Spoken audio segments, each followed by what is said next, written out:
ఈ రక్షకుడైన యేసుక్రీస్తు అతి శ్రేష్టమైన పరిశుద్ధ నామములో ఈ దినం ఆరాధనకు కూడి వచ్చిన మీ అందరికీ ప్రత్యేకమైన వందనాలు తెలియజేస్తున్నాను. దేవుడు మనలను ప్రేమించి మన జీవితంలో మరొక దినాన్ని దానముగా ఇచ్చిన దేవునికి చేతులెత్తి స్తోత్రం నిలుదామా? స్తోత్రం స్తోత్రం స్తోత్రం. ఈ 3వ నెలలో మొదటి పునరుద్ధానపు ఆరాధనకు ప్రభు మనల్ని ప్రవేశింపచేసినందుకు చేతులెత్తి స్తోత్రం నిలుదాం. ఈ నెలంతయు దేవుడు మిమ్మల్ని కాచి కాపాడి క్షేమమును కలుగచేసి ఆశీర్వదించి విస్తరింపచేయునుగాక. మంచిది, దేవుని వాక్యములకు వెళదాం. దేవుడు ఈ దినం మనతో మాట్లాడిన శ్రేష్టమైన మాట కొరకు ఎదురు చూస్తూ మీ పరిశుద్ధ గ్రంథాన్ని తెరచి యెహెజ్కేలు గ్రంథం 2వ అధ్యాయము మొదటి వచనం చదువుకుందాం. యెహెజ్కేలు గ్రంథం 2వ అధ్యాయము మొదటి వచనం చదువుకుందాం. నరపుత్రుడా నీవు చక్కగా నిలబడుము. నేను నీతో మాట్లాడవలనని ఆయన నాతో మాట్లాడినప్పుడు. దేవునికి స్తోత్రం. దేవుని వాక్యం రాయబడిన మాట ఏమిటంటే, నరపుత్రుడా నువ్వు చక్కగా నిలబడుము, నేను నీతో మాట్లాడవలెను. దేవుడి దినమున మనతో ఏమని చెప్తున్నాడు అనంటే, నీతో మాట్లాడాలి అనుకుంటున్నాను, నువ్వు చక్కగా నిలబడు. దేవుడు యెహెజ్కేలుతో చెప్తున్నాడు, యెహెజ్కేలు నేను నీతో మాట్లాడాలనుకుంటున్నాను, నువ్వు చక్కగా నిలబడు. ఎందుకు దేవుడు మనతో మాట్లాడాలనుకుంటున్నాడు? మనం సరిగా నిలబడితేనే దేవుడు మనతో మాట్లాడతాడు. మన ఆత్మీయ జీవితాన్ని చక్కగా నిలబెట్టుకుంటేనే ప్రభు మనతో మాట్లాడతాడు. ఈరోజు మనందరి జీవితాల్లో ఒక శ్రేష్టమైన మాటలు దేవుడు మనకు వినిపిస్తూ ఉండగా ఆశతో ఎదురు చూస్తూ, నాతో కూడా మాట్లాడు ప్రభువా, నన్ను బలపరచు, నేను నీ కొరకు నిలబడతానని నీవు ఆశించినట్లయితే దేవుడు నీతో మాట్లాడతాడు. ఆమేన్, హల్లెలూయా. కనుక మన ఆత్మీయ జీవితంలో మనం ఎదిగి చక్కగా నిలబడి నడుస్తున్న వారి గురించి దేవుడు ఎంతగానో సంతోషిస్తాడు. ఎవరైతే దేవుని కొరకు ఒక స్థిరమైన నమ్మకమైన జీవితాన్ని చేసి నిలబడతారో దేవుని కొరకు, దేవుడు వారిని చూసి ఆనందించే దేవుడు. నిలబడుతున్న వారి కొరకు ఆయన నిరీక్షణతో ఎదురు చూస్తున్నాడు. కనుక నువ్వు దేవుని కొరకు నిలబడుతున్నావా? ఎందుకు నిలబడాలంటే, నువ్వు నిలబడడం దేవునికి ఎంతో అవసరం, నీకు ఎంతో అవసరం. ముఖ్యంగా నువ్వు నిలబడడం అనేది, దేవుని కొరకు నిలబడడం అనేది ఎందుకు అంటే, నువ్వు ప్రభువు కొరకు నిలబడగలిగితే, నువ్వు ప్రభువు కొరకు నిలబడగలిగితే దేవుడు నీతో మాట్లాడతాడు. ఎందుకు అనంటే, నువ్వు చక్కగా నిలబడడం ద్వారా దైవ చిత్తమును తెలుసుకుంటావు. నీ ముందు ఎన్నో పనులున్నాయి, నువ్వు చేయవలసిన కార్యక్రమాలు ఎన్నో ఉన్నాయి. నీకు దేవుని ఎడల కలిగిన ప్రణాళికలు చాలా ఉన్నాయి. దేవుడు నిన్ను ఏర్పరచుకున్న తన యొక్క ఉద్దేశ ప్రకారం నడిపించడానికి చాలా ప్రణాళిక దేవునికి నీ ఎడల ఉంది. కనుక నీవు నిలబడటం ద్వారా ప్రభువు నిన్ను వాడుకుంటాడు, ప్రభువు నిన్ను బలపరుస్తాడు, ప్రభువు నిన్ను స్థిరపరుస్తాడు, ప్రభువు నిన్ను హెచ్చిస్తాడు. కనుక నీవు దేవుని కొరకు నువ్వు నిలబడు, దేవుడు నీ కొరకు నిలబడతాడు. నువ్వు ఎక్కడ నిలబడుతున్నావో దేవుడు అక్కడ నీ కొరకు నిలబడతాడు. నువ్వు ఎక్కడ పని చేస్తున్నావో దేవుడు అక్కడ నీతో కూడా పనిచేస్తాడు. నువ్వు ఎక్కడికి వెళుతున్నావో అక్కడికి దేవుడు నీతో కూడా వస్తున్నాడు. అందుకే దేవుని వాక్యం రాయబడింది, నువ్వు నిలబడు. యెహెజ్కేలు నువ్వు చక్కగా నిలబడు. చాలామందికి చక్కగా నిలబడడం చేత కాదు, దేవుని మందిరంలో చక్కగా కూర్చోవడం చేత కాదు, దేవుని మందిరంలో సరైన ప్రవర్తన లేని వారుగా ఉంటున్నారు. కనుక దేవుని వాక్యం అంటుంది, యెహెజ్కేలు నేను నీతో మాట్లాడాలనుకుంటున్నాను, నువ్వు చక్కగా నిలబడు. నువ్వు నిలబడితే నీతో మాట్లాడతాను. నేను నీ ఎడల కలిగి ఉన్నటువంటి ప్రతి ఉద్దేశం, ప్రతి ఒక్క ఆలోచన నీతో పంచుకుంటాను. చక్కగా మాట వినే వారితో మనం అన్ని విషయాలు చెప్పుకుంటాం, లోపడే వారికి మనం అన్ని విషయాలు చెప్పుకుంటాం, మన మాటను గౌరవించే వారికి మనం నోరు తెరిచి మన హృదయంలో ఉన్న విషయాలు చెప్తాం. దేవుడు కూడా, నీవు దేవుని ప్రేమించే వ్యక్తివైతే, నువ్వు దేవుని కొరకు నిలబడే వ్యక్తివైతే, దేవుడు తన హృదయంలో ఉన్న తన హృదయంలో ఉన్న విషయాలన్నీ కూడా నీకు చెప్తాడు. అబ్రహాము దేవుని ప్రేమిస్తున్నాడు, దేవుడు కూడా అబ్రహాముని ప్రేమిస్తున్నాడు. అబ్రహాము దేవుని సన్నిధిలో నిలబడినవాడు, పడిపోయినవాడు కాదు. దేవుని సన్నిధిలో చక్కగా నడిచినవాడు అబ్రహాము. అందుకే దేవుడు అబ్రహామును తన స్నేహితుడిగా చేసుకున్నాడు. అబ్రహాము దేవునికి స్నేహితుడయ్యాడు. కనుక దేవుడు అంటాడు, నేను చేయబోవున్నది నా దాసునికి నేను బయలుపరచకుండా ఉంటానా, నా స్నేహితునికి బయలుపరచకుండా ఉంటానా అని దేవుడు తన హృదయములో ఉన్నటువంటి విషయాలను, తను ఏం చేయని ఉద్దేశించాడో, తను ఏ ప్రణాళికతో వచ్చాడో భూమి మీదకి, అదంతా కూడా తన స్నేహితుడైన అబ్రహామునకు ప్రభు సంపూర్ణంగా తెలియజేశాడు. కనుక నీవు నా సన్నిధిలో నిందారహితుడివై నిలబడు. నువ్వు నిలబడగలిగితే దేవుడు నీతో మాట్లాడతాడు. నిలబడేవారు దేవునికి కావాలి. ఈరోజు అనేక మంది దేవుని సన్నిధిలో నిలబడలేక పడిపోయిన వారు ఉన్నారు, చెడిపోయిన వారు ఉన్నారు, వంగిపోయిన వారు ఉన్నారు, బ్రతుకును పాడు చేసుకున్న వారు ఉన్నారు. నీ జీవితాన్ని పాడు చేసుకుంటున్నావా? నువ్వు ప్రభు కొరకు నిలబడగలుగుతున్నావా? లేకపోతే ప్రభు కొరకు నిలబడలేక వంగిపోయిన స్థితిలో, పాడైపోయిన స్థితిలో ఉన్నావా? కనుక మన జీవితంలో ఎన్ని కష్టాలు వస్తున్నాయో, ఎన్ని ఇబ్బందులు వస్తున్నాయో, ఎన్ని అవమానాలు వస్తున్నాయో, వీటన్నిటికీ కారణం అనేక సార్లు సాతాను మనలను జయిస్తున్నాడు. మనం వంగిపోతున్నాము అంటే అర్థం ఏంటో తెలుసునా? బలహీన పడిపోతున్నాం. ఏమవుతున్నాం? బలహీన పడుతున్నావు. స్ట్రైట్గా నిలబడవలసిన నువ్వు వంగిపోతూ ఉన్నావు. నిలబడడం అంటే ఇది కాదు, ఫిజికల్గా కాదు, బాహ్యంగా కాదు. నిలబడడం అంటే అంతరంగికంగా ప్రభు కొరకు నువ్వు నిలబడాలి. విశ్వాస యాత్రలో, ఆత్మీయ జీవితంలో, ఈ ఆత్మ సంబంధమైనటువంటి ఈ యొక్క నడిపింపులో, ఈ యాత్రలో నువ్వు ప్రభు కొరకు నిలబడాలి. లోకం నిన్ను చూసి నువ్వు ప్రభు కొరకు నిలబడిన వ్యక్తి అని చెప్పగలుగుతుందా? లేక నువ్వు నీ బంధువుల మధ్యలో ఉంచి, నీ స్నేహితుల మధ్యలో ఉంచి, నీ తోడబుట్టిన వారి మధ్యలో ఉంచి, నీ అయిన వాళ్ళు, నీ కులస్తుల మధ్యలో ఉంచి నువ్వు ప్రభు కొరకు, సమాజంలో దేవుని కొరకు నిలబడగలుగుతున్నావా? ఒక తండ్రి తన చిన్న పిల్లవాడిని కూర్చోరా అన్నాడంట. వాడు కూర్చోలా. 2 సార్లు చెప్పినా కూర్చోలే. 3వసారి కొంచెం గట్టిగా కూర్చుంటావా లేదా అన్నాడంట. ఇకంతే, వాడు సైలెంట్గా కూర్చున్నాడు.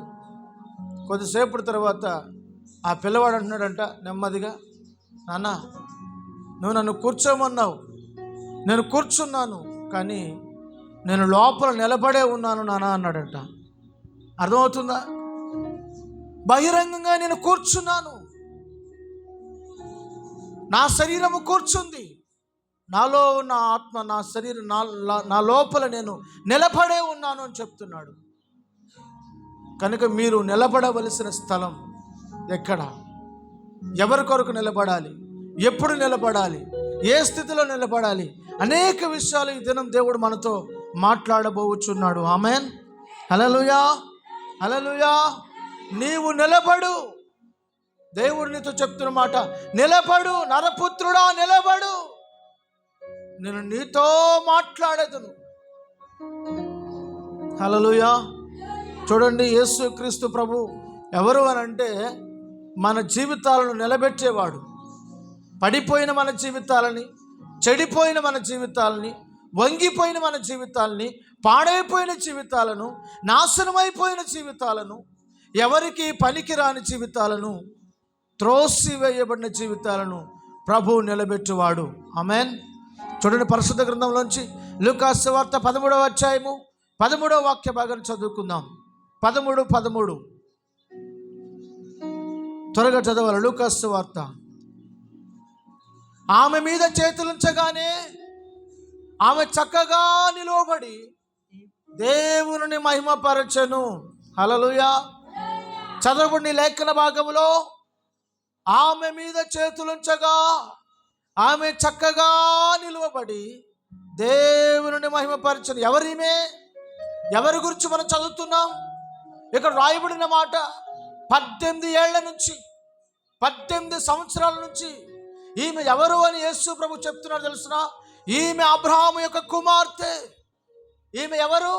అబ్రహాము యొక్క కుమార్తె, దేవుని బిడ్డ. దేవుని మందిరానికి వస్తుంది, వెళుతుంది, కానీ ఆమె జీవితంలో ఆమెకున్న బలహీనత ఏమని తెలుసున? సాతాను ఆమె జీవితాన్ని బలహీనపరిచారు. సాతాను ఆమె జీవితాన్ని బలహీనపరిచాడు. ఈరోజు అనేక మంది జీవితాలను సాతాను బలహీనపరుస్తూ ఉన్నాడు. 16వ వచనం చదవండి. ఇదిగో అనగా 18 ఏండ్ల నుండి సాతాను బంధించి ఎవరి చేత బంధించబడిందంట? సాతాను చేత బంధింపబడి అబ్రహాము కుమార్తె అయిన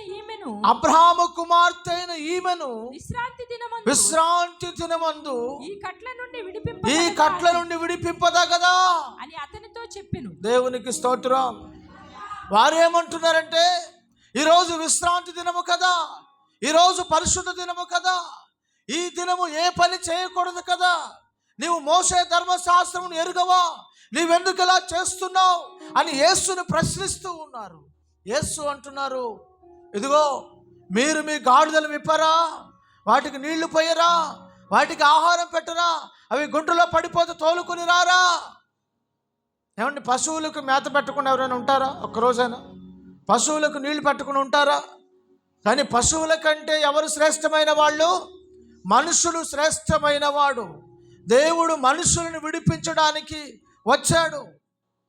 యేసు మనుషులను విడిపించడానికి వచ్చాడు. 18 సంవత్సరాల నుంచి దయ్యము చేత పీడించబడతా ఉంది, అపవాది చేత బంధించబడి, తన జీవితంలో క్షేమము లేక, నెమ్మది లేక, ఆరోగ్యము లేక, నడుము వంగిన స్థితిలో ఆమె పడి జీవితాన్ని కొనసాగిస్తూ ఉంది. యేసు ఆమెను ముట్టి స్వస్థపరిచారు. హల్లెలూయా. యేసు ఆమెను ముట్టి స్వస్థపరిచారు. యేసు ఆమెను ముట్టి స్వస్థపరిచారు. ఆమె చక్కగా నిలవబడి దేవుని మహిమపరుస్తూ ఉంది. ఈరోజు నువ్వు నిలబడవలసిన దేని కొరకు తెలుసా? నీవు నిలబడితే దేవుడు నీతో మాట్లాడతాడు. నువ్వు నిలబడిన తరువాత నీవు తిరిగి దేవుని మహిమపరుస్తావు. హల్లెలూయా. నీవు దేవుని మహిమపరచట కొరకే, నువ్వు దేవుని స్తుతించట కొరకే, నువ్వు దేవుని కీర్తించట కొరకే, నువ్వు దేవునికి మహిమ తీసుకుని రావడం కొరకు దేవుడు నిన్ను నిలబెడుతున్నాడు. పడిన నీ స్థితిని బాగు చేస్తున్నాడు, చెడిన నీ స్థితిని బాగు చేస్తున్నాడు.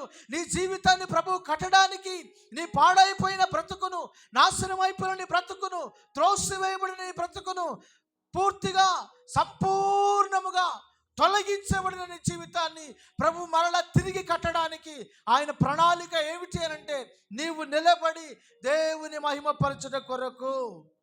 హల్లెలూయా.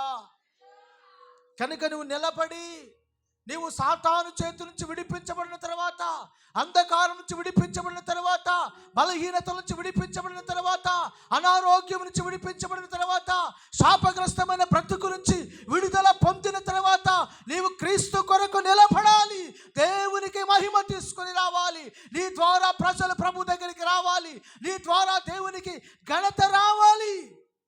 ఆమేన్. హల్లెలూయా. ఈమె చక్కగా నిలబడి దేవుని స్తుతిస్తూ ఉంది, దేవుని మహిమపరుస్తూ ఉంది. అయ్యా, వంగిపోయిన నా బ్రతుకును, నా తండ్రి, నేను లేవలేక నేలను చూస్తూ, కర్రపోటు వేసుకుంటూ నేలనే చూస్తున్న నా బ్రతుకుని ఆకాశము చూడగలిగినట్లు చేశావని దేవుని ఘనపరుస్తూ ఉంది. ఈరోజు నన్ను జీవితంలో దేవుడు చేసిన మేలులకు ప్రతిగా నువ్వు దేవుని ఘనపరచగలుగుతున్నావా?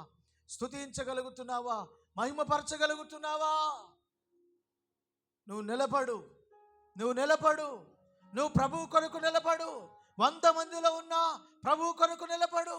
నీ ఒక్కడవే ప్రభువు కొరకు నిలబడితే 100 మంది నీకు వ్యతిరేకంగా నిలబడినా, 1000 మంది నీకు వ్యతిరేకంగా నిలబడినా, నువ్వు ప్రభువు కొరకు నిలబడితే దేవుడు నీ పక్షాన నిలబడి యుద్ధము చేస్తాడు. దేవుని వాక్యం అంటుంది, నీతో యుద్ధము చేయవారితో నేనే యుద్ధము చేస్తున్నాను, నీ పక్షముందు నేను పోరాడుతున్నాను, నీ పక్షము నేను మాట్లాడుతాను, నీ పక్షము నేను కార్యము చేస్తాను, నీవు నా కొరకు నిలబడు, నేను నీ కొరకు నిలబడతానని దేవుడు మాట్లాడుతున్నాడు. నువ్వు నిలబడగలుగుతున్నావా దేవుని కొరకు?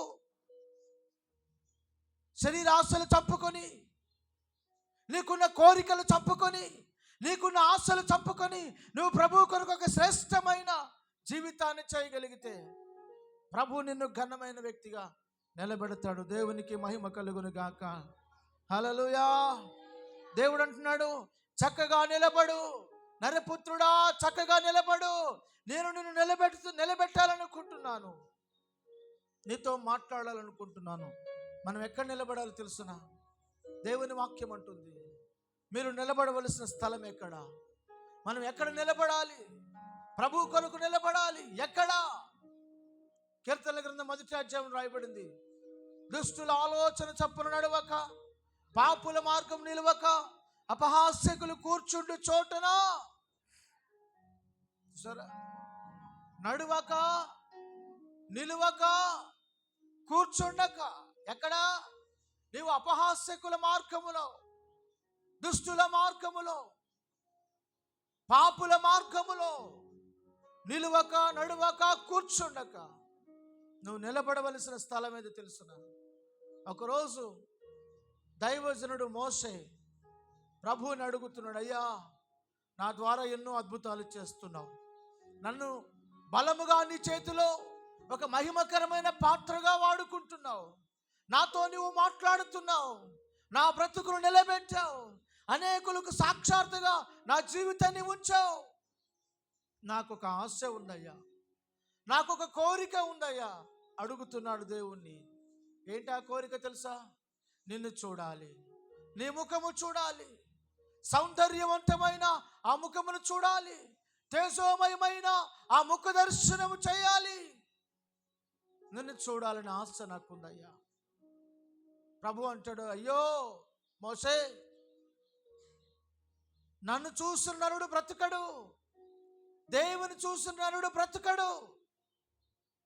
అయినా నువ్వు అడుగుతున్నావు కాబట్టి ఇదిగో నా సమీపమున ఒక బండ ఉంది. నా సమీపము, నా మాట గుర్తుపట్టండి, నాకు సమీపముగా ఉన్నది ఒక బండ. ఆ బండ మీద నువ్వు నిలబడు. చూడండి 33వ అధ్యాయం నిర్గమాకాండం 21వ వచనం చదువుకుందాం. నిర్గమాకాండం 33వ అధ్యాయము 21వ వచనం చదువుకుందాం. మరియు యెహోవా ఇదిగో నా సమీపమున ఒక స్థలం ఉన్నది, నీవు ఆ బండ మీద నిలబడవలెను. ఆమేన్. నా సమీపమున ఒక స్థలం ఉంది, నీవు ఆ బండ పైన నిలబడాలి. నువ్వు ఎక్కడ నిలబడాలి? నేను నీకు కనబడాలి అనుకుంటే, నీవు నన్ను చూడాలి అనుకుంటే, నా ముఖ దర్శనం నీకు కలగాలి అనుకుంటే, నీవు బండ మీద నిలబడు. నీవు నిలబడవలసిన స్థలం బండ. ఎవరా బండ? యేసు క్రీస్తే ఆ బండ. ఆయనే మనల్ని వెంబడిస్తున్న బండ. ఆయనకి ఇవ్వబడిన పేరు ఏంటి తెలుసునా? బండ మీద పునాది. పునాది దేని మీద కట్టబడి తెలుసునా? బండ మీద పునాది వేయబడింది. ఆమేన్, హల్లెలూయా. బండ మీద పునాది వేయబడింది. యేసు క్రీస్తే ఆ బండ. కనుక నా సమీపమున ఉన్నటువంటి ఆ స్థలములో నువ్వు నిలబడు. అంటే ఎవరైతే యేసు క్రీస్తుని వెంబడిస్తారో, ఎవరైతే యేసు క్రీస్తు కొరకు నిలబడతారో, ఎవరైతే యేసు క్రీస్తు కొరకు జీవితాన్ని త్యాగం చేసుకుంటారో, వారు ఎవరి ముఖాన్ని చూస్తారు? తండ్రి ముఖమును చూస్తారు. దేవునికి స్తోత్రం, హల్లెలూయా. నీవు నా ముఖమును చూడాలి అనుకుంటే నీవు క్రీస్తు యేసు ద్వారా నా దగ్గరికి రావాలి. యేసు అన్నారు, ఇదిగో నా ద్వారా తప్ప ఎవడును తండ్రి యొద్దకు రాలేడు. నువ్వు పరలోకమందున దేవుని ముఖమును చూడాలనుకుంటున్నావా? తండ్రి ముఖమును చూడాలనుకుంటున్నావా? నా ద్వారా నీకు ప్రవేశం. అందుకే యేసు అన్నారు, నేనే మార్గం, నేనే సత్యం, నేనే జీవం, నా ద్వారా తప్ప ఎవడును తండ్రి యొద్దకు చేరలేడు. యేసు నేను కూడా అని అనలేదు, నేనే అని స్పష్టంగా చెప్పారు. ప్రైజ్ ద లార్డ్, హల్లెలూయా. కనుక ఈరోజు నువ్వు ఎక్కడికి వెళ్ళినా నీ తోడుగా వచ్చేది, నిన్ను వెంబడించేది, నిన్ను బలపరిచేది, నిన్ను స్థిరపరిచేది, నిన్ను నడిపించే వ్యక్తి ఎవరు తెలుసునా? యేసు. అందరూ చెప్పండి, యేసు. యేసు ఎలా ఉన్నారు? ఏ విధంగా నడిపిస్తున్నారు? ఏ విధంగా నిన్ను బలపరుస్తున్నారు? యేసు ఎలా నీలో జీవిస్తున్నారు అని అంటే మనం చూద్దాం దేవుని వాక్యం నుంచి. కొరింథీయులకు రాసినటువంటి మొదటి పత్రిక 10వ అధ్యాయము 4వ వచనం చదువుకుందాం. నీ ఆత్మీయ జీవితంలో నువ్వు చక్కగా నిలబడాలంటే నీవు బండ మీద నిలబడవలసి ఉన్నది. అందరూ ఆత్మ సంబంధమైన ఒకే పానీయమును ఒకే పానమును పానము చేసిరి. ఏలయనగా ఏలయనగా తమ్మును వెంబడించిన ఆత్మ సంబంధమైన బండలోనిది వారు త్రాగిరి. ఆ బండ క్రీస్తే. దేవునికి స్తోత్రం. అందరూ కూడా ఆత్మ సంబంధమైన బండలోనిది త్రాగిరి. వారిని వెంబడించిన బండ, వారి దాహము తీర్చిన బండ, వారి ఆకలి తీర్చిన బండ, వారికి సంతృప్తినిచ్చినటువంటి ఆ బండ క్రీస్తే. ఆ క్రీస్తు యేసు ఎలా ఉన్నారంటే ఆత్మ సంబంధమైన బండగా ఉన్నారు. ఆత్మ సంబంధమైన బండగా యేసు వారిని వెంబడించారు. యేసు వారితో కూడా ఉన్నారు. ఈ రోజు నువ్వు ఎక్కడికి వెళితే అక్కడికి ఎవరు వస్తున్నారు తెలుసునా? నీతో యేసయ్య వస్తున్నాడు.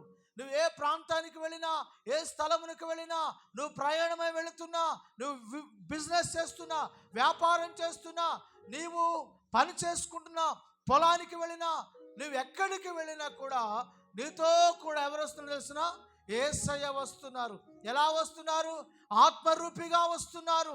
ఆత్మీయతలో నిన్ను నడిపించుతున్న యేసయ్య ఆత్మరూపిగా నీతో కూడా ఆయన వస్తూ ఉన్నారు. హల్లెలూయా. యేసు ఎవరో తెలుసా? నిన్ను ప్రేమించిన వ్యక్తి. ఎవరైనా నిన్ను ప్రేమించిన వ్యక్తి. మిమ్మల్ని ఒక ప్రశ్న అడగాలనుకుంటున్నా. మీరు ప్రేమించేవారు మీకు కావాలా? మిమ్మల్ని ప్రేమించేవారు మీకు కావాలా? మీరు వెంబడించేవారు మీకు కావాలనుకుంటున్నారా? లేకపోతే మిమ్మల్ని వెంబడించేవారు మీరు కావాలనుకుంటున్నారా? దేవునికి స్తోత్రం. యేసు ఎవరో తెలుసా? నీ కొరకు వచ్చేవాడు. నీ కొరకు ఆయన నిన్ను ప్రేమించాడు గనుక, నిన్ను ప్రేమించిన వాడు నీ కొరకు ప్రాణం పెట్టాడు. హల్లెలూయా. నిన్ను ప్రేమించిన వాడు నీ కొరకు ప్రాణము ధారబోసాడు. ఆఖరి రక్తపు బొట్టు వరకు నిన్ను ప్రేమించి నీ కొరకు తన ప్రాణాన్ని పెట్టాడు. ఈ రోజుల్లో ఎలా ఉన్నాయి పరిస్థితులు? నువ్వు నన్ను ప్రేమిస్తావా, ప్రేమించవా? ప్రేమిస్తావా, ప్రేమించవా?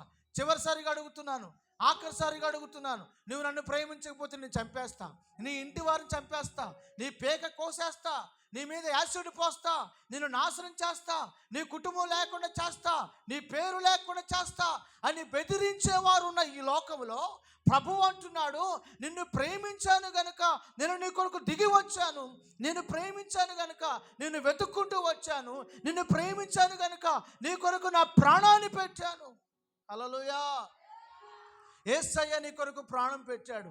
యేసయ్య ఎంత గొప్పవారంటే నిన్ను ప్రేమించాడు గనుక నీవు ఆయనను ప్రేమించకపోయినా ఆయన నిన్ను ప్రేమించాడు గనుక నిన్ను వెతుక్కుంటూ ఆయనే వచ్చాడు. నేను పలానా చోట ఉన్నాను, పలానా స్థలం ఉన్నాను, నేను అక్కడ కూర్చున్నాను, నేను ఇక్కడ ఉన్నాను, నువ్వే నా దగ్గరికి రా అనేవాడు కాదు యేసు. యేసు నీ కొరకు దిగి వచ్చిన దేవుడు. ఆమేన్. హల్లెలూయా. యేసు నీ కొరకు దిగి వచ్చి నీ జీవితంలో కన్నీరు తుడిచి, నీ జీవితంలో వ్యాధిని తొలగించి, నీ జీవితంలో బాధలు తీసివేసి, కష్ట నష్టం నుంచి నిన్ను విడిపించి, నీ ఆకలి తీర్చి, నిన్ను తృప్తిపరిచి నడిపించువాడు, నిన్ను పోషించి సంరక్షించువాడు.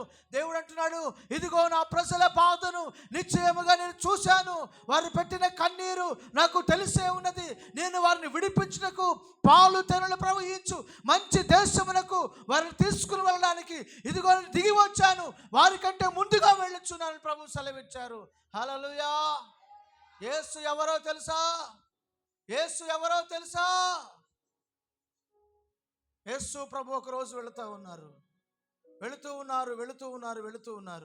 వెళుతూ ఉండగా సడన్గా ఆగి యేసు ఆకాశం వైపు తలపైకెత్తి చూస్తే అక్కడ ఒక చెట్టు ఉంది. ఆ చెట్టు మీద ఒక వ్యక్తి పడుకొని చూస్తూ ఉన్నాడు. వెంటనే యేసు అన్నారు, యేసు ప్రభు ఏం చెప్పారు తెలిసిన? జక్కయ్య త్వరగా దిగిరా, నేడు నీ ఇంట ఉండవలసి వచ్చినది అని చెప్పారు. అందరూ అనుకున్నారు, ఈయనేంటి, ఆయనేంటి, ఆయన ఎవరు? ఆ వ్యక్తితో యేసు ప్రభు వెళ్ళటం ఏంటి? ఇంతమంది ఎన్నిసార్లు మా ఇంటికి పిలిచినా యేసు ప్రభు రాలేదు, ఆయన ఇంటికి ఆయన రమ్మనకుండా వెళ్తానంటున్నాడు ఏంటి? ఆయన అసలు ఎలాంటి వాడు తెలుసా? శవం మీద డబ్బులు ఏరుకునే రకమైన, మనుషుల్ని పీడించుకుని రక్తం తాగే వ్యక్తి ఆయన స్వభావం ఏంటి, ఆయన యొక్క మనస్తత్వం ఏంటి? అలాంటి వ్యక్తి దగ్గరికి వెళ్తానంటున్నాడండి యేసు ప్రభు. ఇలాంటి వ్యక్తి యేసు ప్రభు అలాంటి వ్యక్తుల దగ్గరికి వెళ్తాడా అని మనసులో రకరకాలుగా అనుకుంటా ఉన్న సందర్భంలో యేసు అతని కొరకు ఆ మార్గములోనికి వచ్చారు. హల్లెలూయా, హల్లెలూయా. సమాజం అంతా కూడా ఒరే వీడికి పిచ్చి పట్టింది, వీడు మంచోడు కాదురా, వీడు ఎప్పుడు చూసినా తిడతా ఉంటాడు, ఎప్పుడు చూసినా అందరినీ బూతులు మాట్లాడుతూ ఉంటాడు, వీడు మంచోడు కాదురా, వీడు చెడ్డోడు, వీడికి పిచ్చి పట్టింది, పిచ్చి పిచ్చి మాటలు మాట్లాడుతుంటాడు, రాత్రులు నిద్రపోడు, పగలు నిద్రపోడు, నిద్రపోనివాడు, వీడు సమాజంలో ఉండకూడదు అని చెప్పి అతన్ని కట్టేశారు. ఏం చేశారు? కట్టేశారు. వాడు పిచ్చోడి చేతిలో రాయి ఎప్పుడు కూడా సిద్ధంగా ఉంటుంది. ఎవరిని కొడతాడో తెలియదు, ఎవరి మీదకి రాయి విసురుతాడో తెలియదు. ఇలాంటి పిచ్చోడు మన మధ్యలో ఉంటే రోజు మనకు గాయాలే. కనుక ఈ పిచ్చోడిని కట్టేయమని చెప్పి కట్టేశారు. కట్టేసి తీసుకెళ్ళి ఎక్కడ పెట్టి తెలుసునా? వీడు సమాజంలో ఉండకూడదు. వీడు ఎక్కడ ఉండకూడదు? వీడు సమాజంలో ఉండకూడదు, వీడు సమాజంలో ఉండకూడదు, సమాధులలో ఉండాలి అని వీడిని తీసుకుని వెళ్ళి సమాధులలో కట్టేశారు. అక్కడ కూడా వాడు ఏం చేస్తాడు తెలుసునా? అరుస్తున్నాడు, కేకలేస్తున్నాడు, బొబ్బలు పెడుతున్నాడు, రాళ్ళు తీసుకుని తను తాను కొట్టుకొని గాయపరుచుకొని రక్తం పారుతుంది. వాడికి బలం ఎక్కడి నుంచి వస్తుందో, శక్తి ఎక్కడి నుంచి వస్తుందో, ముద్ద పెట్టేవాళ్ళు లేరు, నీళ్ళు ఇచ్చేవారు లేరు. అయినా తను తాను గాయపరుచుకుంటున్నాడు, తను తాను తిట్టుకుంటున్నాడు, అరుస్తున్నాడు, కేకలు వేస్తున్నాడు. యేసు అతన్ని చూచారు. రాత్రంతా ప్రయాణమై ఉదయకాలమే యేసు అతని కొరకు సముద్రము అద్దరికి వెళ్ళారు. దేవునికి స్తోత్రం, హల్లెలూయా. ఆ ఒక్కడి కొరకే యేసు ఆ ఊరు ప్రయాణమై వెళ్ళాడు. యేసు ఎవరో తెలుసా? నీవెక్కడున్నా నీ స్థితిని గమనించిన వాడు, నీ పరిస్థితిని ఎరిగిన వాడు, నీవు తన బిడ్డవు గనుక నీ కొరకు తల్లి వచ్చినట్లుగా, నీ పరిస్థితి బాగోనప్పుడు నీ కన్న తల్లి నీకు బాగోలేదని తెలిసి తల్లి నీ కొరకు పరిగెత్తుకుని వచ్చినట్లుగా యేసు నీ కొరకు పరిగెత్తుకుని వచ్చేవాడు. యేసు నిన్ను ప్రేమించాడు, యేసు నిన్ను రక్షించాడు. నీ కొరకు ఎంత దూరమైనా, ఎక్కడికైనా, ఏ జామైనా, ఏ స్థితిలోనైనా యేసు నీ కొరకు రాగలిగిన వాడు. హల్లెలూయా. ఊరంతా కూడా మా ఏంటి ఎవరిదనుకున్నా ఈ బావిలో నీళ్ళు తాగకూడదు, ఈ బావి మాది, మా కులస్తులది, మా మతస్థులది, నువ్వు రాకూడదు, నువ్వు తాగకూడదు, నువ్వు ముట్టుకోకూడదు. అయ్యా ఒక్క బిందు నీళ్ళు తీసుకెళ్తానయ్యా, నేను కూడా బ్రతకాలి. సరే బతులాడుతున్నావు కాబట్టి ఉదయం పూట రాకూడదు, సాయంత్రం పూట రాకూడదు. ఎప్పుడు రావాలి? మధ్యాహ్నం ఎవ్వరుండరు, అప్పుడు వచ్చి తీసుకుని పో. మిట్ట మధ్యాహ్నం వేళ నీళ్లు చేదుకోవడానికి మనుషులెవ్వరూ సంచరించని సమయంలో ఆమె వస్తుంది. ఆమె పరిస్థితి బాగోలేదు, ఆమె జీవితం బాగోలేదు. మిట్ట మధ్యాహ్నం వేళ నీళ్లు చేదుకోవడానికి వస్తుండగా యేసు తన శిష్యులతో అన్నారు, అబ్బాయి మీరు పోయి ఆహారం సిద్ధపరచండి, ఆహారం తీసుకుని రండి అంటే, నాకు వేరొక ఆహారం కలదు, నేను వెళుతున్నాను చెప్పారు. వాళ్ళు అనుకున్నారు, మనకేంట్రా ఆహారం తెమ్మని చెప్పాడు, ఈయనేంటి ఆహారం కొరకు వెళ్తున్నాడు అని అనుకొని ఈయనకు వేరొక ఆహారం సిద్ధంగా ఉందంట అని అనుకుంటా ఉన్నారు. వచ్చేసరికి వాళ్ళు తిరిగి వచ్చేసరికి యేసు ఎక్కడ ఉన్నారు? మిట్ట మధ్యాహ్నం వేళ యాకోబు బావి దగ్గర సమరయ స్త్రీ కొరకు కనిపెట్టుకొని యేసు ఉన్నారు. హల్లెలూయా, హల్లెలూయా. ఈ స్థలమందు, ఈ ప్రార్థనా స్థలమందు నీకంటే ముందు ఎవరు వచ్చారు తెలుసునా? యేసు ప్రభు నీ కొరకు వచ్చి ఉన్నారు, నీతో మాట్లాడాలని నేను సిద్ధపడుతూ ఉన్నారు. యేసు నీ కొరకు వచ్చి నిన్ను నిలబెట్టాలని, నీ బ్రతుకును బాగు చేయాలని, నీ కన్నీళ్లు తుడవాలని, నీ వ్యాధిని తొలగించాలని, నీ బాధను తొలగించాలని, నీ బ్రతుకును బాగు చేయాలని, నీ అంగలార్పును నాట్యముగా మార్చాలని, నీ అరణ్య రోదన ఉల్లాసభరితంగా చేయాలని యేసు నీ కొరకు ముందేగానే వచ్చి ఉన్నారు. హల్లెలూయా. యేసు ఆమెను బాగు చేశారు. అమ్మా నాకు నీళ్ళు ఇస్తావా, నా దాహం తీరుస్తావా?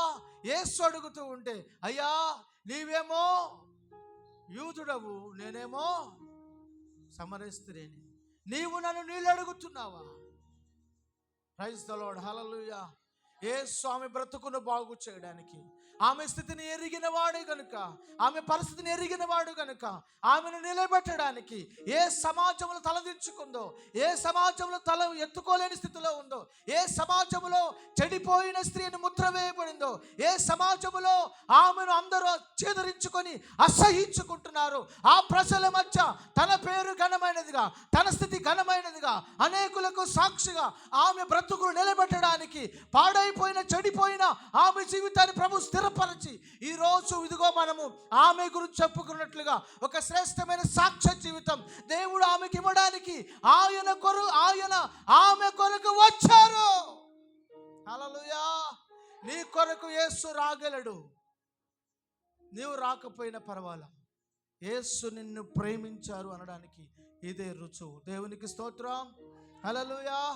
కనుక ఈ రోజున యేసు కొరకు నువ్వు నిలబడు, యేసు కొరకు నువ్వు బండ మీద నిలబడు. నీ జీవితాన్ని అక్కడ ఇక్కడ మనుషుల మీద కాదు.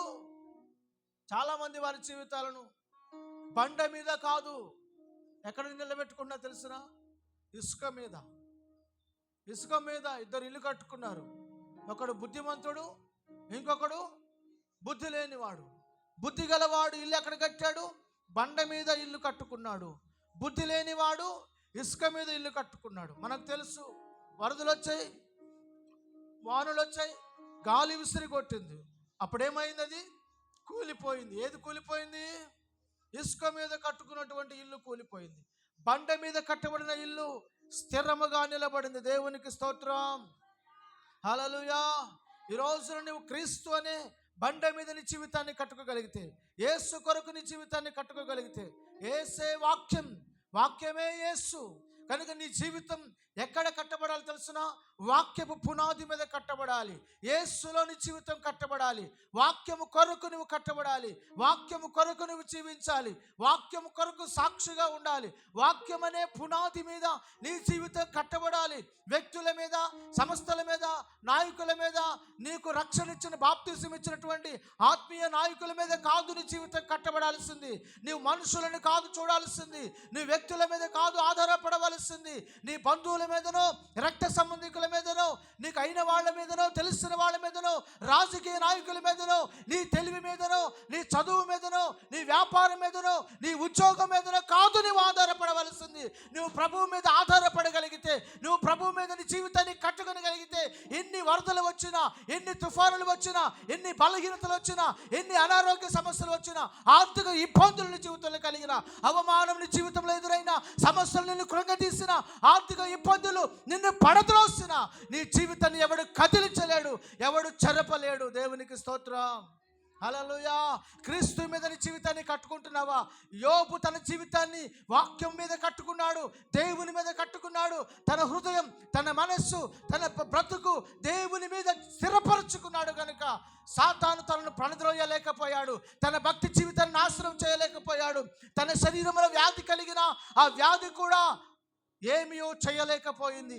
ఈ రోజున అనేక మంది చిన్న సమస్య రాగానే దేవునికి దూరం అవుతున్నారు, సంఘానికి దూరం అవుతున్నారు, సేవకులకు దూరం అవుతున్నారు, పరిచర్యకు దూరం అవుతున్నారు, పూర్తిగా వాక్యానికి దూరం అయిపోతున్నారు. ఎందుకు రాలేదు? నా జీవితంలో పనుల కష్టం వచ్చిందండి, దేవుడు నాకేమీ చేయలేదండి. నువ్వు ప్రభు కొరకు నిలబడగలిగితే దేవుడు నీ కొరకు నిరంతరం నిలిచి ఉంటాడు. హల్లెలూయా. ప్రభు మీద నీ జీవితాన్ని కట్టుకో, బండ మీద నీ జీవితాన్ని కట్టుకో, వాక్యం అనే పునాది మీద నీ జీవితాన్ని కట్టుకో.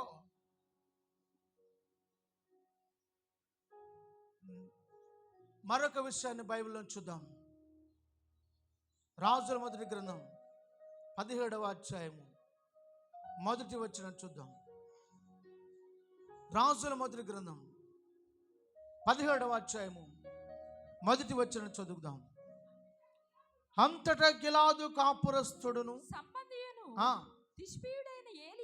తిష్బీయుడైన ఏలియా అహాబునొద్దకు వచ్చి ఎవని సన్నిధిలో నిలబడి ఉన్నానో. చాలు. దేవునికి స్తోత్రం. ఎక్కడ నిలబడ్డాడంట? ఎక్కడ నిలబడ్డాడు? ఏలియా మాదిరిగా మన జీవితాలు కూడా దేవుని కొరకు నిలబడును గాక, దేవుని సన్నిధిలో నిలబడను గాక. ఏలియా దేవుని సన్నిధిలో నిలబడి ఉన్నాడు. ఎందుకు అంటే ఏలియా దేవుని సన్నిధిలో నిలబడ్డాడు, దేవుని పరిచర్య కొరకు నిలబడ్డాడు.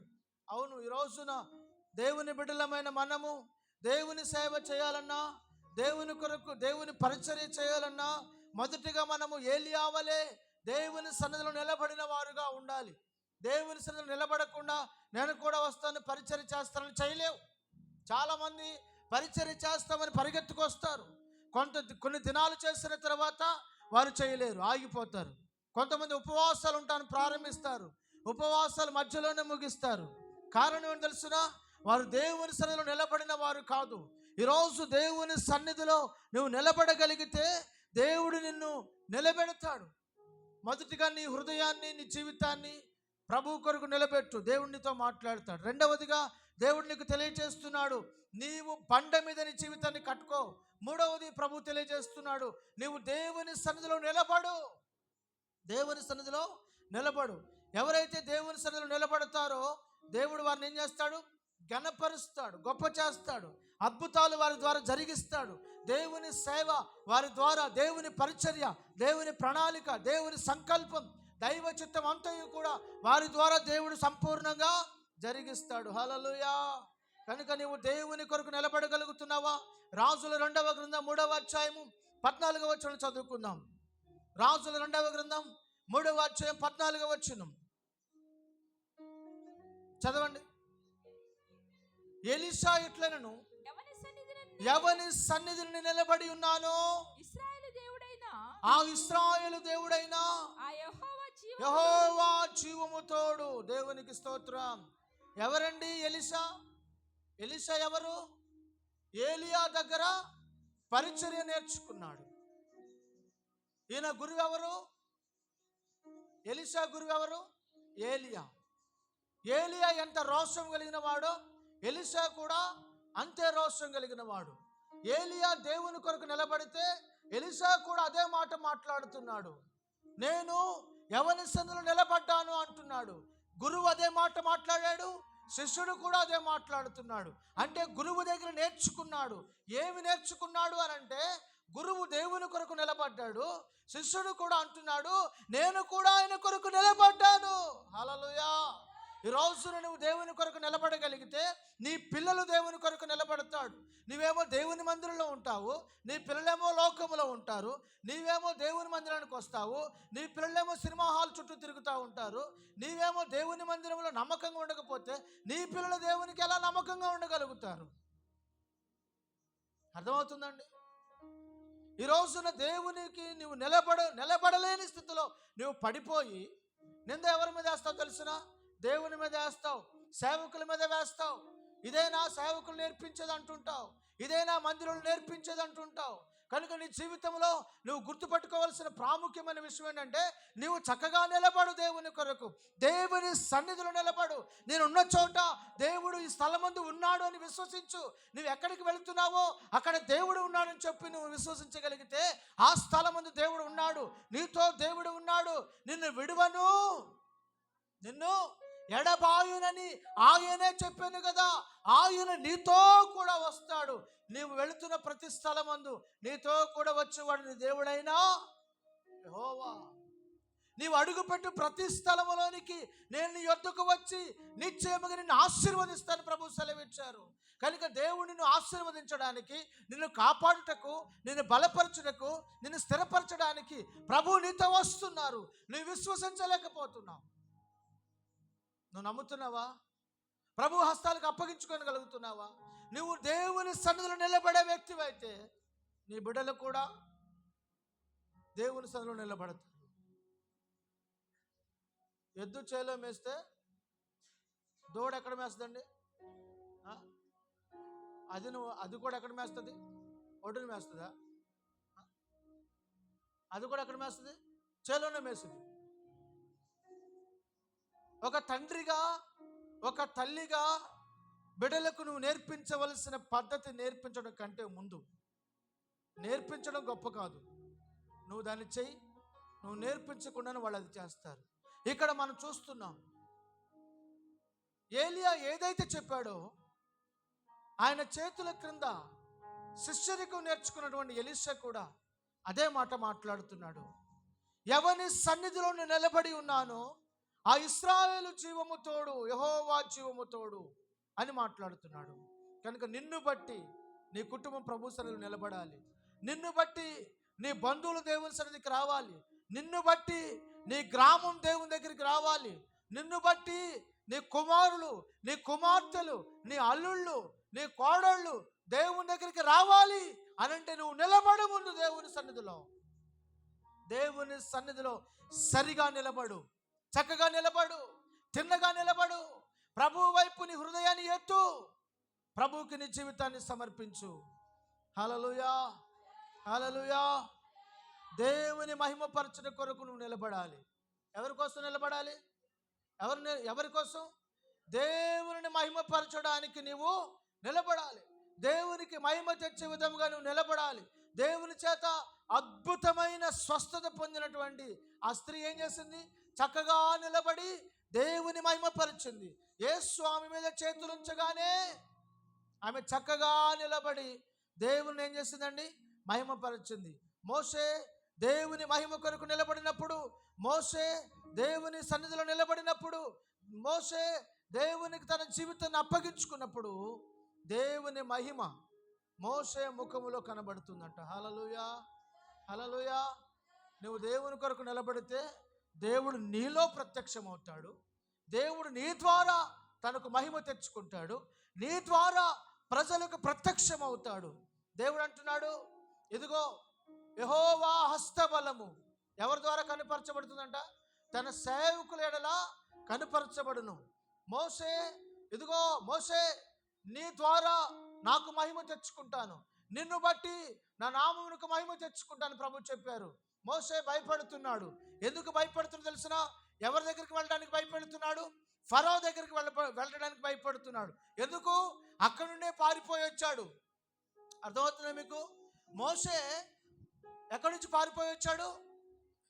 ఐగుప్తు నుండి పారిపోయి వచ్చాడు. మరలా దేవుడు ఎక్కడికి పంపుతున్నాడు? మళ్ళా ఐగుప్తుకి పంపుతున్నాడు. ఐగుప్తు దగ్గరికి వెళ్ళడం, ఫరో దగ్గరికి వెళ్ళడం అంటే సామాన్యమైన విషయమా? ఏమండి, ఒక అధికారి దగ్గరికి వెళ్ళాలంటే సామాన్యమైన విషయమా? వెళ్ళగలమా? ఎంతమంది సెక్యూరిటీ గార్డ్స్ ఉంటారు? ఎంత పెద్ద కార్యక్రమాలు ఉంటాయి? మనకు సమయాన్ని ఇస్తారా? అటువంటిది ఒక ప్యాలెస్లోనికి, ఒక రాజభవనంలోనికి, ఒక రాజు దగ్గరికి వెళ్ళడానికి అనుమతి దొరకదు. కానీ దేవుడు అంటున్నాడు, మోషే నిన్ను అక్కడ పంపుతున్నాను, నా నామ మహిమ నిమిత్తం నిన్ను పంపుతున్నాను, నిన్ను మహిమపరచడానికి పంపుతున్నాను, నీ పేరు గొప్ప చేయడానికి పంపుతున్నాను. అయ్యా ఇంకెవరు నన్ను పంపించు, నేను అక్కడి నుంచే పారిపోయి వచ్చాను, మళ్ళా నేను అక్కడికి వెళ్ళడం అనేది అది జరగని పని, వెళితే చంపేస్తాను నన్ను. అర్థమవుతుందా? కనుక నేను వెళ్ళడం కష్టం అనుకుంటున్నాను అన్నాడు. దేవుడు అన్నాడు, మోషే ఇదిగో నీ చెయ్యి చాపాడు, నీ చెయ్యి గుండెకి పెట్టు, లోపల పెట్టమన్నాడు. లోపల పెట్టాడు. తీసి చూడు అన్నాడు. తీసి చూస్తే ఏమైంది? కుష్టు వ్యాధి గలదిగా అయిపోయింది. తెల్లని కుష్టు చెయ్యి అంతా వచ్చేసింది. మోషే భయపడద్దు, మరలా చెయ్యి లోపల పెట్టు. లోపల పెట్టుకున్నాడు. ఏమని తెలుసునా? ఇప్పుడు తీసి చూడు, మామూలు అయిపోయింది.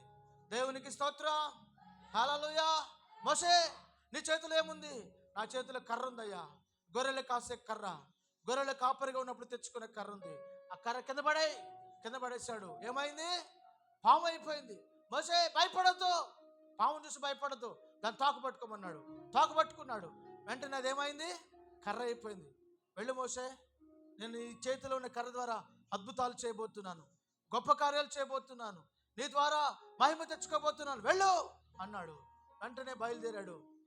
మోషే వెళ్ళి ఆ కర్ర కింద పడేయగానే ఏమైంది? పాము అయింది.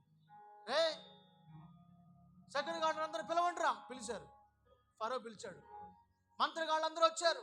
మీ కర్రలు కూడా కింద పడండి. వాళ్ళ కర్రలు కూడా పాములు అయినాయి. మోషే కర్ర ఏం చేసింది తెలుసా? మోషే కర్ర పాము అయింది కదా, ఈ పాము మిగతా పాములన్నీ మింగేసింది. ఇప్పుడు మరలా మోషే ఏం చేసి తెలిసిన? తోక పట్టుకున్నాడు, కర్ర అయిపోయింది. వాళ్ళ కర్రల మాయం, వాళ్ళ పాముల మాయం. దేవునికి స్తోత్రం, హల్లెలూయా. చేయి లోపల పెట్టాడు, తీశాడు, చూపించాడు. అందరూ భయపడ్డారు ఒకసారి, ఇదేంట్రా విచిత్రం అని. అదే కర్రతో నీళ్లు రక్తంగా మార్చాడు. అదే కర్రతో తెగుళ్ళు రప్పించాడు. అదే కర్రతో కప్పలు వచ్చాయి, పేళ్ళు వచ్చాయి. ఎక్కడ చూసినా భయంకరమైన పరిస్థితి. చివరిగా దేవుడు మోషే ద్వారా తన నామమునకు గొప్ప మహిమ తెచ్చుకున్నాడు. ఈరోజు నువ్వు ప్రభు కొరకు నిలబడగలిగితే, దేవుని మహిమ కొరకు నువ్వు నిలబడగలిగితే దేవుడు నిన్ను మహిమపరుస్తాడు. హల్లెలూయా, హల్లెలూయా, హల్లెలూయా. చూడండి 33వ అధ్యాయము నిర్గమాకాండం 18వ వచనం. నిర్గమాకాండం 33:18.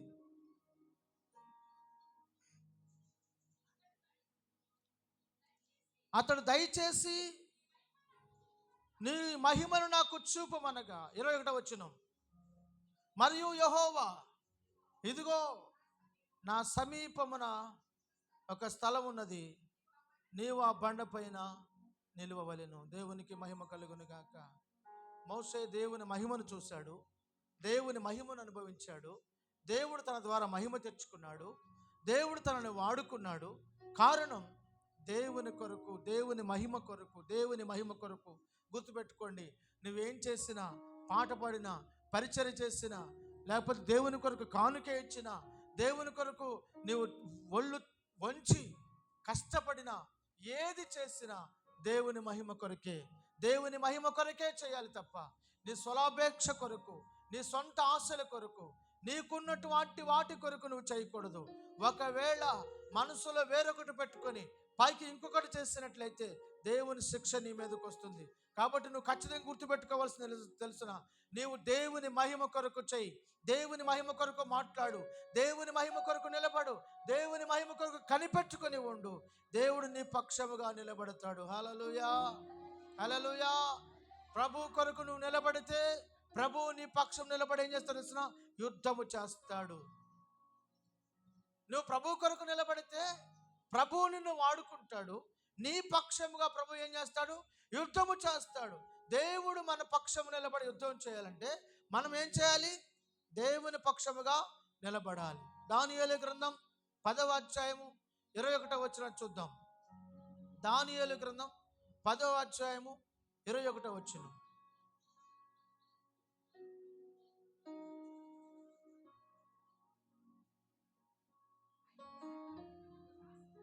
అయితే సత్య గ్రంథమందు వ్రాసినది నీతో చెప్పెదను, ఈ అధిపతియగు మికాయేలు గాక ఈ సంగతులను గూర్చి నా పక్షమున నిలువ తెగించిన వాడు ఒకడును లేడు. దేవుడు అంటున్నాడు, మికాయేలు గాక నా పక్షముగా నిలబడిన వాడు లేరు అని చెప్పి ఇక్కడ దానియేలు మాట్లాడుతూ ఉన్నాడు. సత్య గ్రంథమందు వ్రాసిన నీతో చెప్పుతున్నాను, మీ అధిపతియగు మికాయేలు గాక ఈ సంగతుల గురించి నా పక్షం నిలబడిన వాడు ఒకడును లేడు. కనుక ఈ రోజున దేవుని పక్షమున నిలబడుటకు తెగించి మికాయేలు మాదిరిగా మనము కూడా దేవుని కొరకు నిలబడాలి. యుద్ధ వీరులు దేవునికి కావాలి. ప్రభు కొరకు నిలబడగలిగిన వారు ఉన్నట్లయితే దేవుడు నిన్ను ఎలా చేస్తాడు తెలుసునా? నిన్ను నిలబెడతాడు. నీవు చీకటిలో నిన్ను వెలుగుగా చేస్తాడు. నువ్వు వెలిగించబడితే ఇతరులు వెలిగిస్తావు. నీ కుటుంబం బాగుపడితే అనేక కుటుంబాలు బాగుపడతాయి. నువ్వు సరిగా నడిపించబడగలిగితే నీ జీవితం ద్వారా అనేక మంది ఆశీర్వాదాన్ని పొందగలరు. నీవు ప్రభువుతో జీవితాన్ని గడపగలిగితే నీతో అనేక మంది జీవితాన్ని గడపడానికి ఇష్టపడతారు. ఇకనైనా నీవు జ్ఞానం తెచ్చుకొని, తెలివి తెచ్చుకొని నీవు ప్రభు కొరకు నిలబడు. ప్రభువు నీ పక్షంగా నిలబడతాడు. దేవుడు అంటున్నాడు, ఇదిగో ఇక్కడ దానియేలు గ్రంథంలో నా పక్షంగా నిలబడేవాడు ఒకడును లేడు. నువ్వు నిలబడతావు. ఈ రోజున ప్రభు అడుగుతున్నారు ఒక వాక్య భాగంలో, నా కొరకు ఎవరు వెళతారు అని ప్రశ్నించగా ఆ భక్తుడు అంటాడు, నేను వెళతానయ్యా, నీ పక్షంగా నేను వెళతాను, నీ కొరకు నేను వెళతాను. ఈ రోజున ప్రభు కొరకు నువ్వు నిలబడగలివా? దానియేలు ప్రభు కొరకు నిలబడ్డాడు కాబట్టి దేవుడు దానియేలు కొరకు నిలబడ్డాడు. దానియేలు పక్షమున ఉన్నాడు. దానియేలు పక్షం న్యాయం చేశాడు. దానియేలు పక్షముగా దేవుడు నిలిచి అద్భుతాలు చేశాడు. అగ్నిగుండంలోనికి దేవుడు దానియేలు కొరకు వచ్చాడు. సింహాల గుహలోనికి దేవుడు దానియేలు కొరకు వచ్చాడు. ఎక్కడికి వెళ్ళినా దేవుడు దానియేలు కొరకు వచ్చాడు. కనుక నీవు దేవుని కొరకు నిలబడగలిగితే దేవుడు నీ కొరకు నిలబడతాడు. దేవునికి స్తోత్రం. హల్లెలూయా. ఇదిగో మనం చూస్తున్నాం ఇక్కడ మన వాక్య భాగం మనం ఏం చూస్తున్నామంటే, నువ్వు ప్రభువు కొరకు నిలబడగలిగితే దేవుడు నిన్ను ఎలా చేస్తాడు తెలుసునా? పంచేవాడుగా చేస్తాడు. ఎలా చేస్తాడు? పంచేవాడు. ప్రభు దగ్గరికి రాక మునుపు తీసుకునే వ్యక్తివేమో ప్రభు దగ్గరికి వచ్చిన నీ జీవితాన్ని పంచే వ్యక్తిగా చేస్తాడు. అంటే నువ్వు ప్రభు కొరకు నిలబడగలిగితే పేదలకు సహాయం చేసే వ్యక్తిగా దేవుణ్ణి నిలబెడతాడు. ఆమేన్. హల్లెలూయా. హల్లెలూయా. దానికి ఉదాహరణ మీకు చెప్తాను. లూకాసు సువార్త 19వ అధ్యాయము 8వ వచనం చదువుకుందాం. లూకాసు సువార్త 19వ అధ్యాయము 8వ వచనం చదువుకుందాం. జక్కయ్య, యేసు నిలబడి ఏమన్నా చూడండి.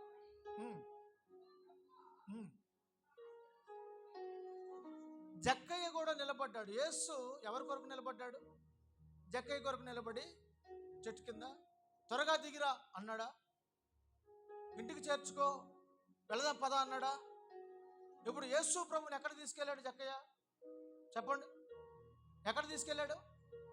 బజారుకి తీసుకెళ్ళాడు. తన ఇంటికి తీసుకెళ్ళాడు. ఇంటికి తీసుకెళ్ళిన తర్వాత యేసుని ఎక్కడ చేర్చుకున్నాడు? తన ఇంటిలోనికి చేర్చుకున్నాడు. ఎప్పుడైతే యేసుని తన హృదయములోనికి, తన జీవితంలోనికి, తన ఇంటిలోనికి యేసు ప్రభుని జక్కయ్య చేర్చుకున్నాడు. ఇప్పుడు జక్కయ్య కూడా ఎవరి కొరకు నిలబడ్డాడు చూడండి. వాక్య భాగం ఏమంటుంది? ఇదిగో జక్కయ్య నిలబడి నా ఆస్తిలో సగభాగం బీదలకు ఇచ్చుచున్నాను. ఎవరికి ఇస్తున్నాడంట? ఎవరికి ఇస్తున్నాడు? బీదలకు ఇచ్చుచున్నాను. అర్థమవుతుందండి? ప్రతిదినం డబ్బు కొరకు నిలబడే జక్కయ్య ఇంటింటికి వెళ్ళి ఎప్పుడు ఇస్తావు? పదపదాకి ఇంటి చుట్టూ తిప్పుకున్నావేంటి? తీసుకున్నప్పుడు తెలీదా? ఇచ్చేటప్పుడు కష్టమైపోయిందా? ఇచ్చేటప్పుడు బాగానే తీసుకున్నావుగా, ఇప్పుడు ఇవ్వడానికి ఏమైంది? ఇస్తావా లేకపోతే నీ ఇంట్లో వస్తువులు తీసుకెళ్ళిపోమంటావా? బెదిరించి లాక్కుపోయే వ్యక్తి ఎవరితను? పన్ను వసూలు చేసే వ్యక్తి, ట్యాక్స్ కలెక్టర్. కనుక వసూలు చేసేవాడు, పైసా వసూలు చేసేవాడు. ఈ వ్యక్తి వసూలు చేసుకుంటూ నిలబడ్డ వ్యక్తి, ఇంటింటికి వెళ్ళి డబ్బు కొరకు నిలబడిన వ్యక్తి ఇప్పుడు ఏమన్నాడు? డబ్బుని పేదలకి ఇస్తానంటున్నాడు. ఆ రోజున జక్కయ్య పేదలకు సహాయం చేయడం అది ఆశ్చర్యమైన సంగతి. పేదలకు తన దగ్గర ఉన్నది పంచడం అనేది ఆశ్చర్యమైన సంగతి. కారణం ఏంటంటే తన హృదయంలోనికి ఎవరు వచ్చారో తెలిసిన? కొత్త యజమాని వచ్చాడు. హల్లెలూయా. ఎవరు వచ్చారు? ఒక నూతనమైన యజమాని. పాత యజమాని బయటకు తోసేశాడు. కొత్త యజమాని కోరుకుని ఆయన హృదయంలో చేర్చుకున్నాడు. ఆయన ప్రభువైన యేసుక్రీస్తు. అప్పుడు దాకా డబ్బే అతని యజమాని అనుకున్నాడు. 16 అధ్యాయం 13వ వచనం చదవండి. లూకాసు వార్త 16:13. ఏ సేవకుడును ఇద్దరు యజమానులకి సేవింపలేడు. ఏ సేవకుడు ఇద్దరు యజమానులు సేవింపలేడు. వాడు ఒకరిని ద్వేషించి ఒకరిని ప్రేమించును, లేక ఒకరిని అనుసరించి ఒకరిని తృణీకరించును. మీరు దేవునికి సిరికిని సేవింపనన్నారు. దేవునికి స్తోత్రం. ఇప్పుడు దాకా ఎవరికి దాసుడు? జక్కయ్య ఎవరికి దాసుడు? చెప్పాలి. ఎవరికి దాసుడు? ధనానికి దాసుడు. ఇప్పుడైతే ఎవరికి దాసుడు? క్రీస్తుకు దాసుడు. అందుకే డబ్బులు ఏం చేస్తున్నాడు? పంచుతున్నాడు. దేవునికి స్తోత్రం. హల్లెలూయా. హల్లెలూయా. లోకంలో కోకొల్లలుగా వచ్చిందంతా దాచుకునే వాళ్ళు వేల మంది ఉంటే, కోట్ల మంది ఉంటే, దానిలో కొద్దిగా దేవుడిస్తే పంచేవారే క్రైస్తవులు. హల్లెలూయా. ప్రపంచ రికార్డ్స్ తిరగరాసి చూడండి, వాటి చరిత్ర తిరిగే చూడండి. క్రైస్తవులు దేశానికి, ప్రపంచానికి, ఈరోజు హిందూ దేశం అనుకున్న మన దేశానికి క్రైస్తవులు ఏమి చేశారో ఒక్కసారి పరీక్షించి చూడండి. జగమెరిగిన సత్యం, ఎవడూ కాదనలేని సత్యం. క్రైస్తవులు దేశానికి ఎంతో చేశారు. ఎందుకో తెలిసిన? వాళ్ళు క్రీస్తు ప్రేమ కలిగిన వారు. ఈనాటికి కూడా క్రైస్తవులు ఏదైనా చిన్న ఆపద వస్తే వారు ముందుకు వెళతారు, క్షమిస్తారు, ప్రేమిస్తారు, చేర్చుకుంటారు, మాట్లాడతారు, సహాయం చేస్తారు, పరిగెత్తుతారు, ప్రయాసపడతారు, ప్రతి వ్యక్తిని చేర్చుకుంటారు, వారి గాయాలు కడతారు. దేవునికి స్తోత్రం. వారి దగ్గర ఉన్నది శక్తి కొలది ఖర్చు పెడతారు. అదే క్రీస్తు ప్రేమ. జక్కయ్య కూడా తన హృదయంలోనికి యేసయ్యను ఎప్పుడైతే చేర్చుకున్నాడో తన దగ్గర ఉన్నటువంటి ధనాన్ని ఏం చేస్తున్నాడు? ఖర్చు పెడుతున్నాడు. పేదలకు ఇస్తూ ఉన్నారు, పంచి పెడుతున్నారు. ఏనాడైనా ఒక వస్త్రాన్ని పంచారా పేదలకు? చాలామంది కూడగట్టుకోవడమే తెలుసు, ఒక వస్త్రాన్ని ఒకరికి ఇవ్వడం వారికి చేత కాదు. మాటలు ఎన్నో చెప్తారు, ఒక పూట భోజనం పెట్టడం చేత కాదు. ఎన్నో కోటలు దాటే మాటలు చూస్తే కోటలు దాటుతాయి. కనీసం ఒక సాటి వ్యక్తికి సహాయం చేయడమా, ఒక వస్త్రం పంచడమా, ఒక భోజనం పెట్టడమా, కొంచెం ఆర్థిక సహాయం చేయడమా, ఒక మాట సహాయం చేయడం కూడా చేత కాదు. దేవుని ప్రేమను క్రియలలో చూపించేవాడే క్రైస్తవుడు. దేవునికి స్తోత్రం. కనుక బీదలకు సహాయం చేయుటకు నిలబడ్డాడు. ఎవరు? జక్కయ్య. ఎందుకంటే దేవుడు తన కొరకు నిలబడ్డాడు కనుక. ఆమేన్, హల్లెలూయా. యేసు తన కొరకు నిలిచాడు కనుక జక్కయ్య కూడా యేసు కొరకు నిలిచాడు. తన హృదయం, తన జీవితం వింతగా మార్చబడింది. దేవుని రాజ్యంలో ప్రవేశించే వారిలో అతి కొద్ది మందిలో ఇతని పేరు కూడా ఉంది. 18వ అధ్యాయం 24 వచనం చదవండి. 18 లూకాసు సువార్త 18, 24, 25 వచనాలు. యేసు అతనిని చూచి ఆస్తి గలవారు దేవుని రాజ్యములో ప్రవేశించుట ఎంత దుర్లభము, ధనవంతుడగుటకు దేవుని రాజ్యమును ప్రవేశించుట కంటే సూది బెజ్జములో ఒంటె దూరుట సులభమని చెప్పెను. హల్లెలూయా. సూది బెజ్జములో ఒంటె దూరుట సులభం. మరి ధనవంతులు పరలోక రాజ్యం వెళ్తారండి? వెళ్తారా? వెళ్ళరా? వెళ్ళరు. యేసు ప్రభు చెప్పారు. మరి ఇక్కడ ధనవంతులు ఉన్నారు, పరలోక రాజ్యంలో ధనవంతులు ఉన్నారా లేరా? ఉన్నారు. ఎవరి ధనవంతులు?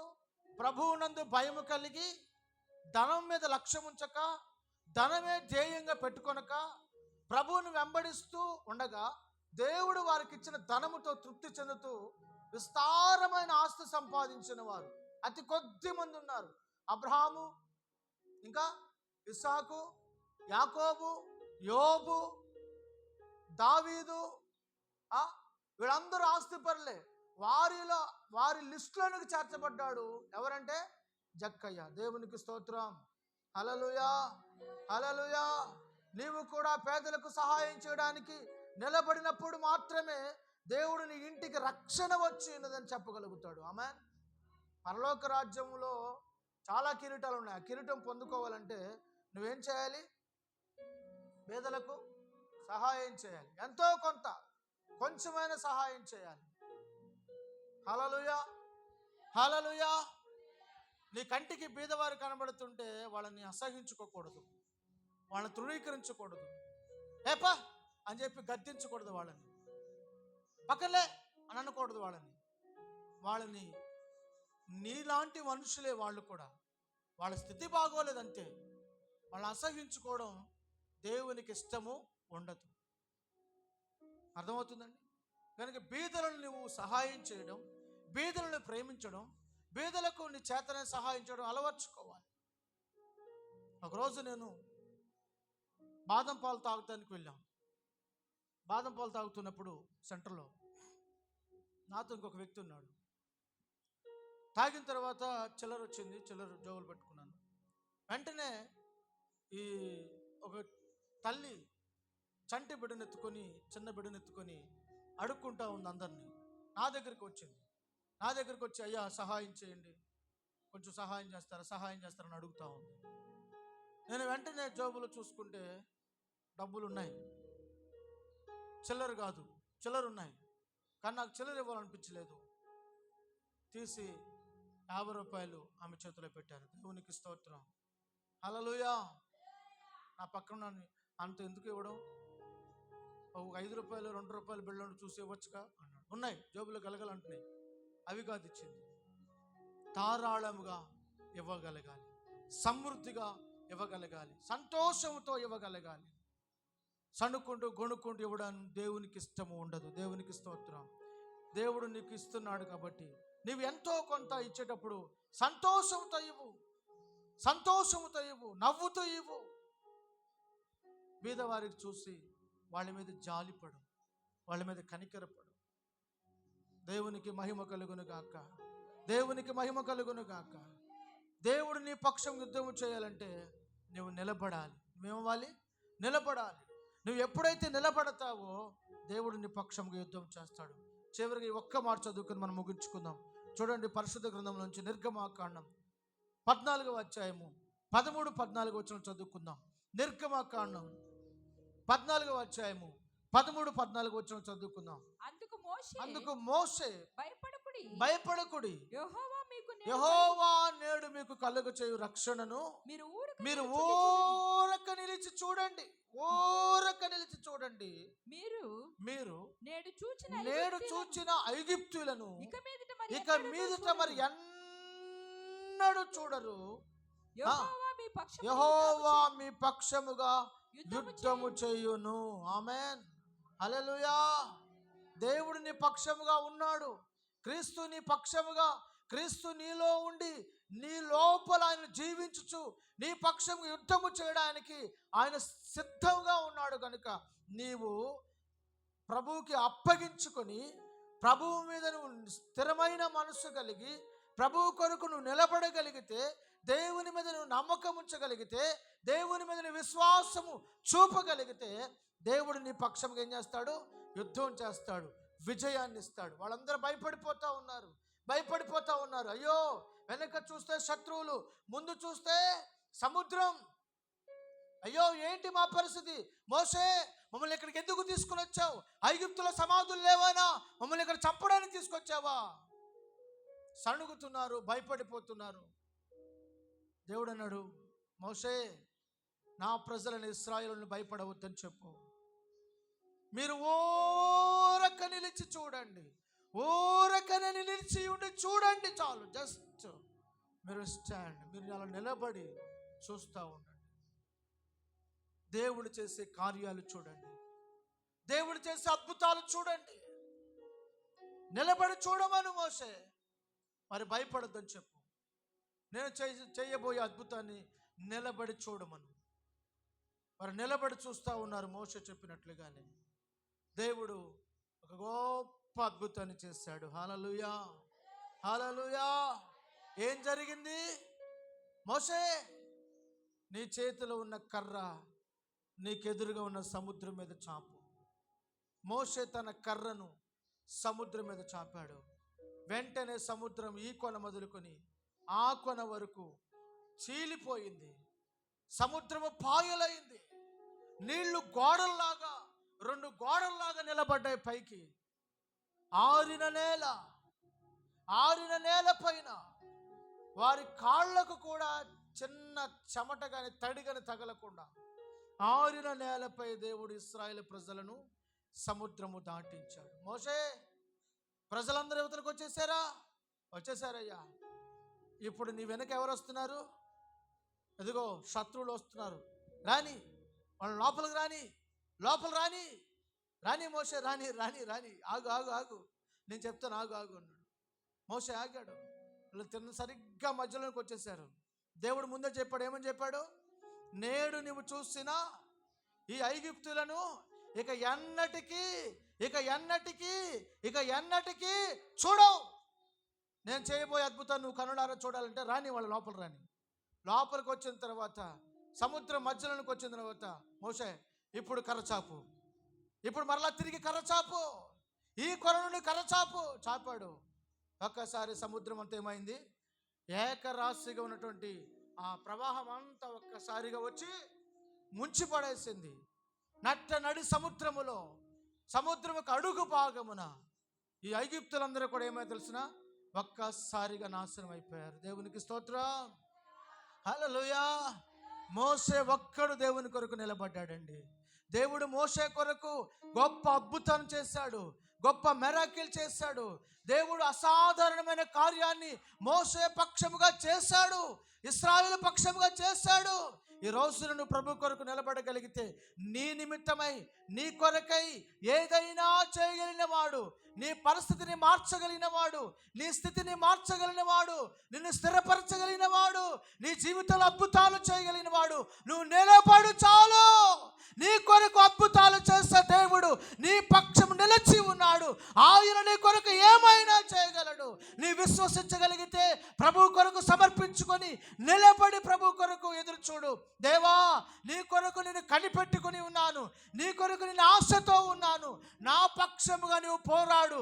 నేను పోరాడలేను, నేను మాట్లాడలేను, నేను జయించలేను, నా వల్ల కాదు. ప్రభు వైపు చూడు.